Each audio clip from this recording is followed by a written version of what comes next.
ini nggak kelipet loh. Kebakaran ini meludeskan rumah Antoni di Kelurahan Jagabaya 1, Kecamatan Waihalim, Bandar Lampung, Rabu dini hari.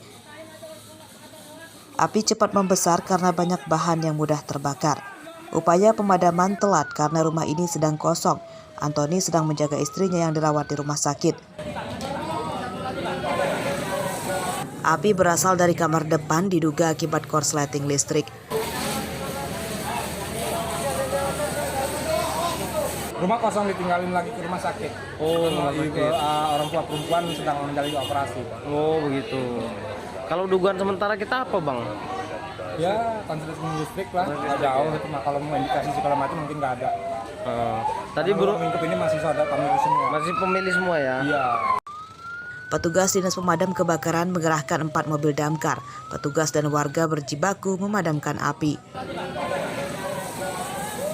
Memerlukan waktu kurang lebih sekitar 35 menit.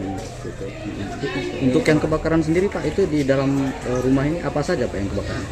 Kalau informasi sekarang dan sebelum kita secara fisik sih kita lihat itu memang ada beberapa yang terbakar, termasuk kipas angin, laptop, TV juga alat elektronik itu juga terbakar. Kemudian dia sempat menyambut ke plafon gitu, tapi nggak seberapa di depan ini saja.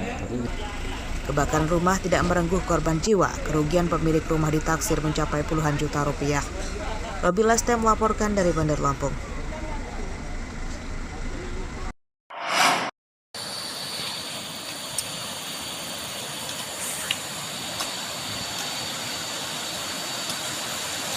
Jembatan kayu penghubung Desa Atar Lebar dengan Desa Waituba di Kecamatan Negeri Sembong, Tanggamus, Rabu pagi ambruk akibat diterjang banjir bandang. Akses melalui jalan ini pun putus. Satu-satunya jalan baik pejalan kaki dan motor harus menyeberangi sungai. Warga, tentara, dan polisi bergotong royong menyingkirkan batu-batu besar supaya sungai bisa dilewati kendaraan. Informasilah kita dari Sekdes bahwa jembatan akses satu-satunya penghubung desa ini putus, hanyut diterjang banjir karena datang banjir dari atas, dari alur sungai.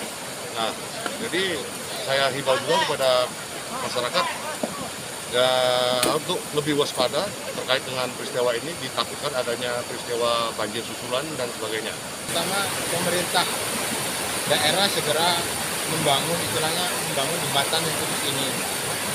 Ya walaupun tidak permanen, yang penting bisa akses roda duanya bisa jalan lah. Ini hanya satu-satunya akses jalan terlebar menuju Sanggi, Pak ya? Iya Pak. Jadi ini menuju kecamatan, menuju kabupaten. Ya ini jembatan penghubung antar kota. Jembatan yang ambruk telah berusia belasan tahun. Jembatan ini satu-satunya akses warga menuju pasar dan kantor Kecamatan Bandar Negeri Sembong. Saat cuaca normal, sungai bisa dilewati kendaraan karena airnya dangkal. Meski demikian, warga meminta pemerintah Kabupaten Tanggamus segera membangun jembatan pengganti agar aktivitas mereka lebih lancar. Andre Kurniawan melaporkan dari Tanggamus.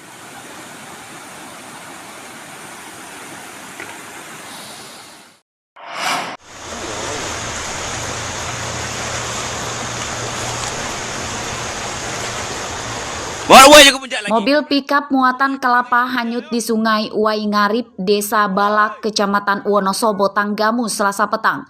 Mobil hanyut sejauh 200 meter dari tempatnya tenggelam akibat terbawa arus deras.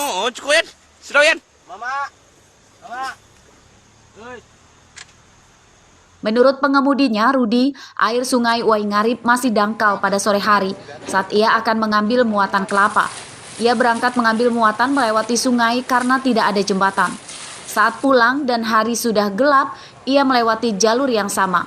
Nahas, tiba-tiba air sungai pasang dan berarus deras. Pikap yang dikemudikannya tenggelam dan hanyut terseret arus deras itu.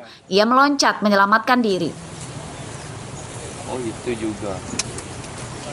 Ya sekitar jam ba'da asar itu kan air kali kan masih kecil.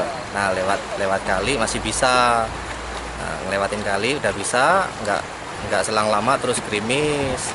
Udah ngitung kelapanya itu beres.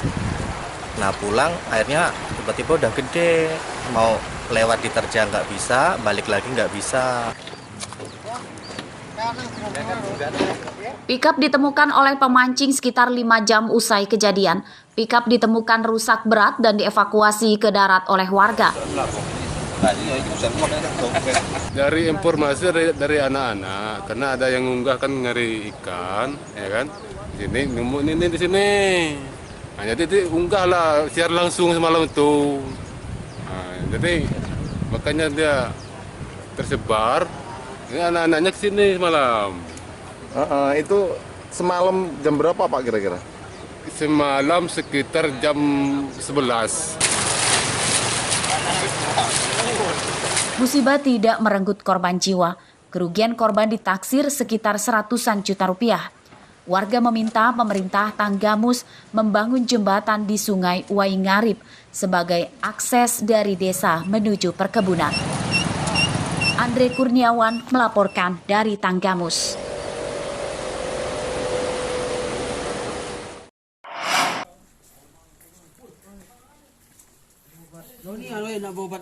Pria berinisial YM, pemerkosa anak tiri, ditangkap di rumahnya di Desa Mutar Alam, Kecamatan Waitenong, Lampung Barat, Rabu siang.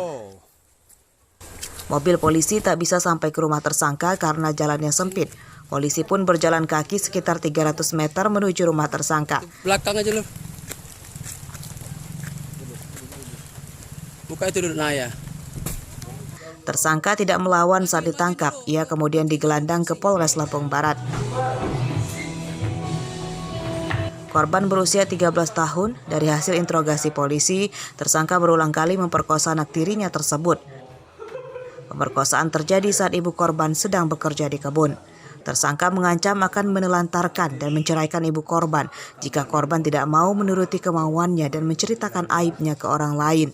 2022. Dan ibunya melaporkan kejadian ini ke polsek terdekat, yaitu Polsek Sumberjaya.